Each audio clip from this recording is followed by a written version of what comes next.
পানি পান করার ৬টি সুন্নত। এই ৬টি সুন্নত আমরা অনেকেই জানি না।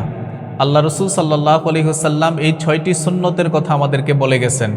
১ নম্বরে হচ্ছে বসে পান করা। আমাদের মাঝে অনেক মানুষ আছে যারা দাঁড়িয়ে পানি পান করে। মনে রাখতে হবে দাঁড়িয়ে পানি পান করা যাবে না। ২ নম্বরে হচ্ছে ডান হাতে পানি পান করা। আমরা অনেক সময় বাম হাতে পানি পান করি, এটা শয়তানের কাজ। আল্লাহ রসুল সাল্লাল্লাহু আলাইহি ওয়াসাল্লাম সবসময় ডান হাতে পানি পান করতেন, কখনোই আল্লাহ রসুল বাম হাতে খাবার খেতেন না। ৩ নম্বরে হচ্ছে পানিটা দেখে পান করা। আমরা পানির মধ্যে অনেক সময় ময়লা থাকতে পারে, এজন্য এই পানিটা দেখে পান করতে হবে। দেখে পানিটা পান করলে আপনার জন্য ভালো হবে। ৪ নম্বরে হচ্ছে বিসমিল্লাহ বলে পান করা।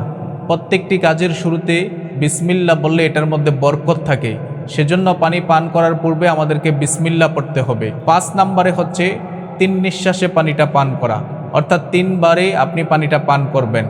৬ নম্বরে হলো পানি পান করা শেষ হলে আলহামদুলিল্লাহ পড়তে হবে। আলহামদুলিল্লাহ বলে পানি পান করা শেষ করবেন।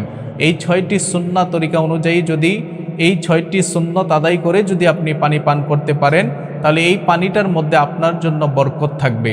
আল্লাহ রাব্বুল আলামিন যেন এই ৬টি সুন্নত আমাদেরকে সঠিকভাবে আদায় করার তৌফিক দান করে। আসসালামু আলাইকুম ওয়া রাহমাতুল্লাহ।